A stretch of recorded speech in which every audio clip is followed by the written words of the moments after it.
അടുത്ത ദിവസം രാവിലെ യാഷ് കണ്ണു തുറന്നപ്പോൾ കിയാര അവന്റെ അടുത്തായിരുന്നു. അവളുടെ കൈ യാഷിന്റെ നെഞ്ചിലായിരുന്നു. വിറയ്ക്കുന്ന കൈകളാൽ യാഷ് അത് മാറ്റി. യാഷിന്റെ ജീവിതത്തിൽ ഇത്രയും അടുത്ത് ഒരു പെൺകുട്ടി വന്നത് ഇതാദ്യമായിരുന്നു.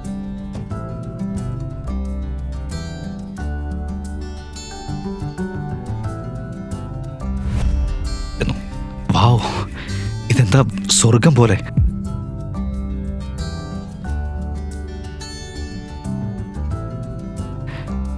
അയ്യോ ദൈവമേ, 10 മണിയായി. ഇന്നത്തെ ബിസിനസ് മുഴുവൻ പാളിപ്പോയി. കിയാരയുടെ ശബ്ദം കേട്ടതും യാഷിന്റെ മുഖം ചുവന്നു. അവളെ നോക്കിയ ഉടനെ തന്നെ അവളുടെ മുഖഭാവത്തിൽ നിന്ന് അവൾ അവനെ തെറ്റിദ്ധരിച്ചിരിക്കുന്നുവെന്ന് യാഷിന് മനസ്സിലായി. നിങ്ങൾ വിചാരിക്കുന്ന പോലെ ഒന്നുമില്ല മാഡം. മനസ്സിലായോ? നീ ആരാ? ഞാൻ ചോദിച്ചത് കേട്ടില്ലേ? ആരാ നീ? ഓക്കെ, സമാധാനിക്ക് പ്ലീസ്. ഞാൻ ആരാണെന്ന് എല്ലാം ഞാൻ വിശദമായിട്ട് പറയാം. അയ്യോ മാഡം, മെല്ലെ ശാന്തമായിരിക്കെ. ഇന്നലെ രാത്രി നിങ്ങൾ എത്ര കുടിച്ചിട്ടുണ്ടായിരുന്നു അറിയാമോ? ബീച്ച് സൈഡിൽ നിങ്ങൾ കിടക്കുകയായിരുന്നു. നല്ലോണം കുടിച്ചിട്ടുണ്ടായിരുന്നു നിങ്ങൾ.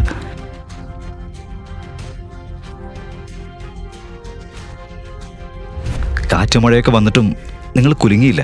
മനസ്സിലായോ? അതുകൊണ്ട് തന്നെ പറയാം, ദൈവമാണ് എന്നെ നിങ്ങളുടെ അടുത്തേക്ക് അയച്ചത്. ദൈവത്തോട് നന്ദി പറയും. ഞാൻ നിങ്ങളെടുത്ത് വീട്ടിലെത്തിച്ചില്ലായിരുന്നെങ്കിൽ നിങ്ങൾക്ക് എന്താവുമായിരുന്നെന്ന് ദൈവത്തിന് മാത്രമേ അറിയൂ. മനസ്സിലായോ? ബീച്ചിലോ? അയ്യോ, ഇവിടെ ബാത്റൂം ഇവിടെ തന്നെയാ. എങ്ങോട്ടാണ് പോകുന്നത്? ഇവിടെ തന്നെയാണ് ബാത്റൂം. പോണമെങ്കിൽ പൊയ്ക്കോളൂ. പക്ഷേ നിന്റെ ഈ ഹീൽസും കൊണ്ടുപോ.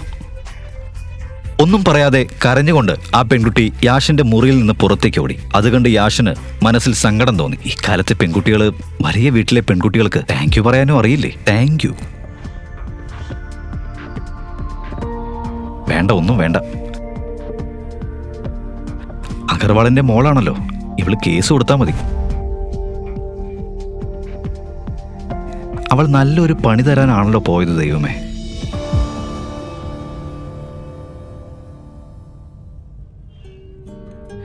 വൈകുന്നേരമായി. യാഷ്പാലിന്റെ ചായക്കടയിൽ ആളുകൾ നിറഞ്ഞു തുടങ്ങി. അവന്റെ കൈകൾ ചായക്കപ്പുകൾ നിറയ്ക്കുന്നതിൽ തിരക്കിലായിരുന്നു.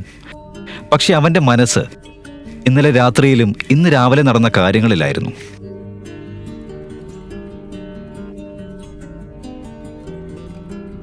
യശ്പാൽ സർ, നോക്ക്, ഇത് 500 രൂപയാ. ചില്ലറ കൊടുക്കാനില്ല. ഓൺലൈൻ പേയ്മെന്റും വർക്കാവുന്നില്ല. യാഷ് ഒന്നും മറുപടി പറഞ്ഞില്ല. കയ്യിൽ ചായ ഇളക്കിക്കൊണ്ടിരുന്നു. പക്ഷെ അവന്റെ മനസ്സ് എവിടെയോ ആയിരുന്നു. യശ്പാൽ സർ,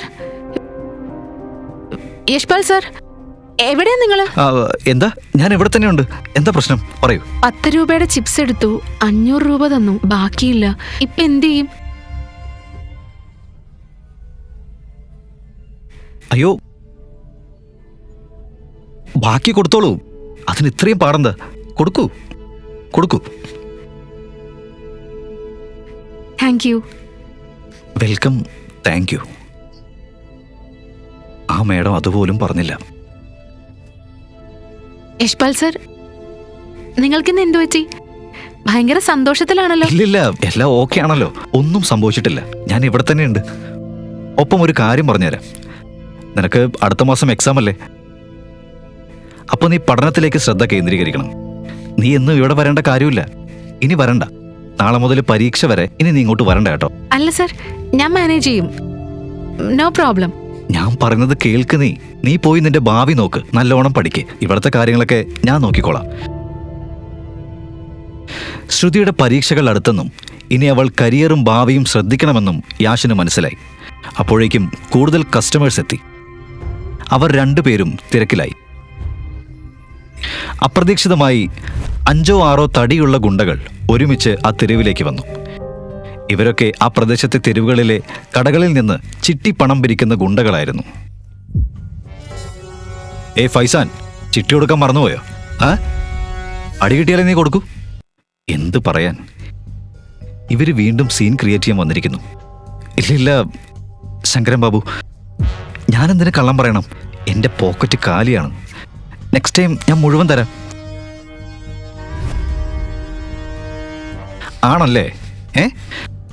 ഞാനൊരു പൊട്ടനാണെന്ന് വിചാരിച്ചോ നീ?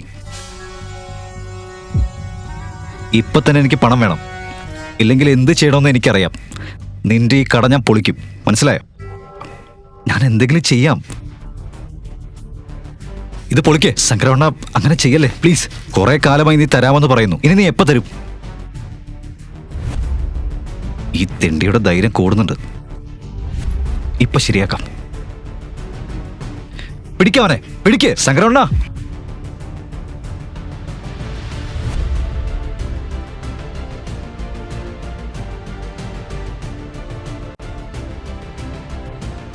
യശ്പാൽ സാർ,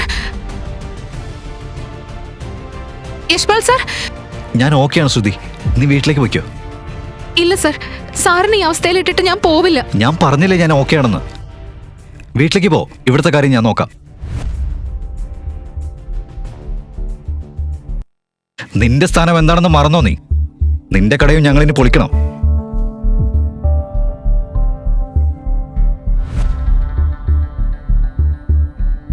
നോക്ക്, മര്യാദയ്ക്ക് ഞാനൊരു കാര്യം പറയാം.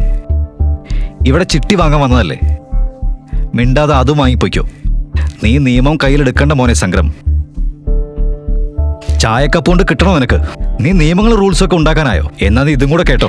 ഇവിടെ നിയമം ഉണ്ടാക്കുന്നവനും ലംഘിക്കുന്നവനും ഞാൻ തന്നെയാ. എല്ലാവരും ചെവി തുറന്നു കേട്ടോ. ഇന്നു മുതൽ പുതിയ നിയമം കൊണ്ടുവരുന്നു. നിങ്ങൾ ഇനി പലിശ ഇരട്ടിയായിട്ട് തരണം. മനസ്സിലായോ ഇല്ലയോ? നമുക്ക് കാണാം. പൊളിക്കവന്റെ കട.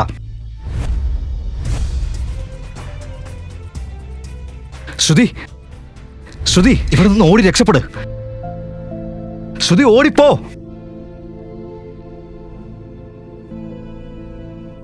ഇവിടെ നിന്ന് ഓടി രക്ഷപ്പെട്.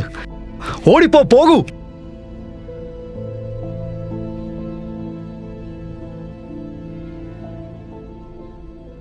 സംഗ്രം, ഞാൻ പറയുന്നത് കേട്ടോ. അവളെ വിട്ടോ, അല്ലെങ്കിൽ നീ ഇവിടുന്ന് ഒറ്റ പീസായി പോവില്ല. മനസ്സിലായോ? വിടണോ? ദാ വിട്ടു. ഇനി നീ എന്നെ സിംഗിൾ പീസിൽ തിരിച്ചയക്കുമോ? ഇനി നീ എന്നെ സിംഗിൾ പീസിൽ തിരിച്ചയക്കുമോന്ന്? സംഗ്രം, സംഗ്രം, ഞാൻ നിന്നോട് അപേക്ഷിക്കാം, ഇങ്ങനെ ചെയ്യല്ലേ. അവളെ പോകാൻ വിട്. ഞാൻ സോറി പറയാം. എല്ലാവരോടും ഞാൻ മാപ്പ് ചോദിക്കാം. ദയവായി അവളെ വിട്.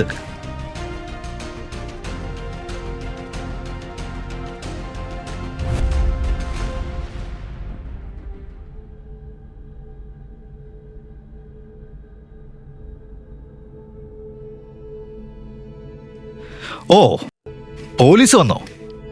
ഒറ്റ കുട്ടി അനങ്ങരുത്. സാർ, സാർ, ഞാനാണ് വിളിച്ചത്. സാർ, ഇത് സംഗ്രം, ഞങ്ങളുടെ ഏരിയയിലെ ഗുണ്ടേ. അവൻ പലിശ വാങ്ങാൻ വന്നതാ. ഞങ്ങളുടെ കയ്യിൽ പണമില്ലാത്തതിനാണ് അവൻ ഇങ്ങനെയൊക്കെ ചെയ്യുന്നത്. അതെ സർ, ഈ നശിച്ചവൻ എന്നെ ഹറാസ് ചെയ്തു. ഇൻസ്പെക്ടർ, ഇതെല്ലാം ഞങ്ങളുടെ കാര്യം, നീ ഇടപെടണ്ട. ഓടാ. പോലീസിനെ ഭീഷണിപ്പെടുത്തുന്നോ നീ? ഇൻസ്പെക്ടർ, ഞാൻ ആരുടെ ആളാണെന്ന് നിനക്കറിയില്ലേ? സസ്പെൻഷൻ വേണം നിങ്ങൾക്ക്? അറിയാം, ഒരു തുച്ഛ രാഷ്ട്രീയക്കാരൻ്റെ നായയാണ് നീ. പക്ഷെ ഇപ്പോൾ തെരഞ്ഞെടുപ്പ് അടുത്ത് മോനെ. ഇപ്പൊ നിന്റെ അപ്പം വന്നാലും നിന്നെ രക്ഷിക്കാൻ പറ്റില്ല. പിടിച്ചോണ്ട് പോവനെ. വലിയ തെറ്റാണ് നിങ്ങൾ ചെയ്തിരിക്കുന്നത്. കാത്തിരിക്കെ, ഞാൻ കാണിച്ചു തരാം. പരാതിപ്പെട്ടത് ആരാണ്? സാർ, ഞാനാണ് വിളിച്ചത്. അപ്പം നിങ്ങളെല്ലാവരും പോലീസ് സ്റ്റേഷനിൽ വന്ന് FIR കൊടുക്കണം. പിന്നെ അവനെ ആരാണ് അടിച്ചത്? ഇതാ, ഇവനാണോ? ഇവൻ സംഗ്രാമിന്റെ ആളാ. ഇവൻ എന്നെ അടിക്കാൻ വരികയായിരുന്നു. യശ്പാൽ സാർ ഇവനെ അടിച്ച് എന്നെ രക്ഷിച്ചു. നീയോ? അടിപിടിക്കാനുള്ള താല്പര്യം കൂടുതലാണല്ലോ നിനക്ക്. ഇവനെയും കാറിൽ കയറ്റ്. ഇല്ല സാർ, അവൻ എല്ലാം ചെയ്തത് എന്നെ രക്ഷിക്കാനാണ്. ഇയാളെ കൊണ്ടുപോകരുത് സാർ. ശ്രുതി, നീ വിഷമിക്കണ്ട. നമ്മൾ തെറ്റൊന്നും ചെയ്തിട്ടില്ല. ഒന്നും സംഭവിക്കില്ല.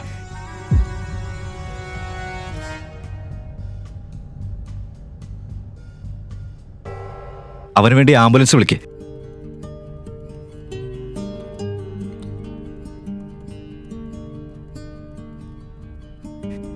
ശരി, എന്താ ചെയ്യേണ്ടതെന്ന് നോക്കാം.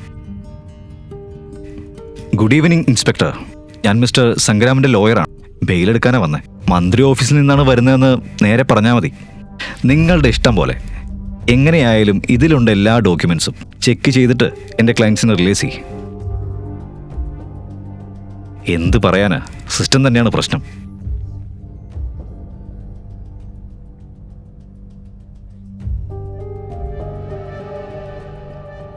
ഇതാ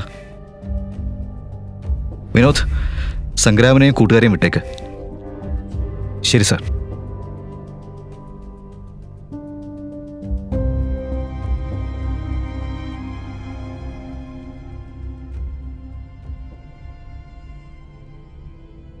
ഇൻസ്പെക്ടർ സർ, ഇതെന്താ സംഭവിക്കുന്നത്? മാഡം, ഇതാണ് നമ്മുടെ സിസ്റ്റം. നമുക്ക് എന്ത് ചെയ്യാനാവും?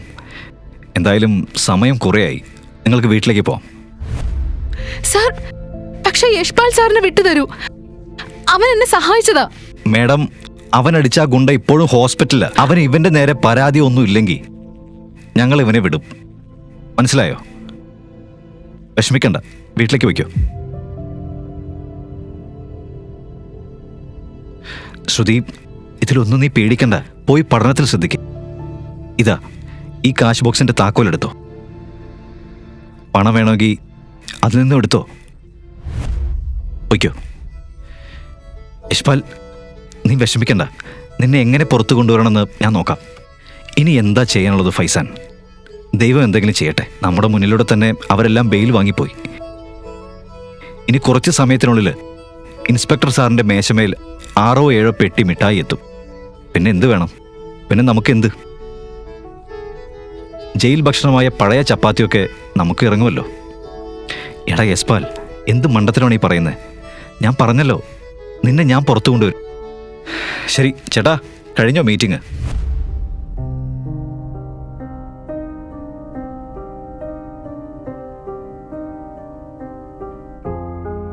നിന്റെ പേരെന്തായിരുന്നു? എൻ്റെ പേര് യശ്പാൽ.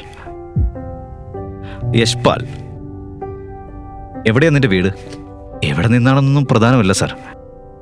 ഇപ്പോൾ ഞാൻ മുംബൈക്കാരനാണ്. കഷ്ടമുണ്ടല്ലോ. നിനക്ക് എന്തിൻ്റെ കേടായിരുന്നു?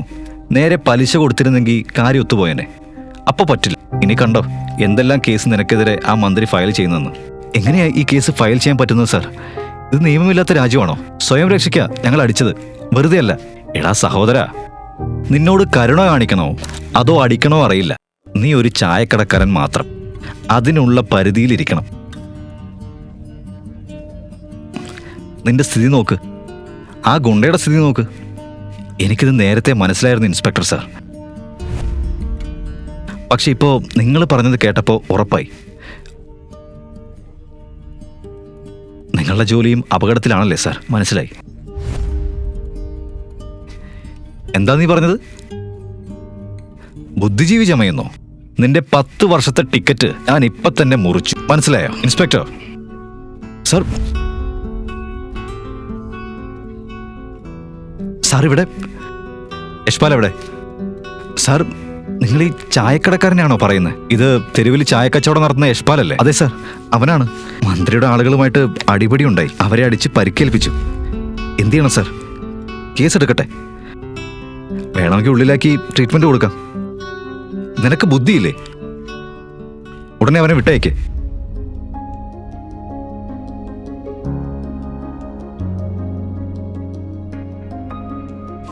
പക്ഷേ സാർ പറഞ്ഞത് കേട്ടില്ലേ? ഇപ്പോ തന്നെ ഇറക്കവനെ. മേലിൽ നിന്ന് നേരിട്ടുള്ള ഉത്തരവാ. ഇൻസ്പെക്ടർ ഞെട്ടിപ്പോയി. കമ്മീഷണർ തന്നെയാണോ യശ്പാലിനെ രക്ഷിക്കാൻ വന്നത് എന്നവന് മനസ്സിലായില്ല. അവനിനി വല്ല മന്ത്രിമാരുമായി ബന്ധമുണ്ടോ?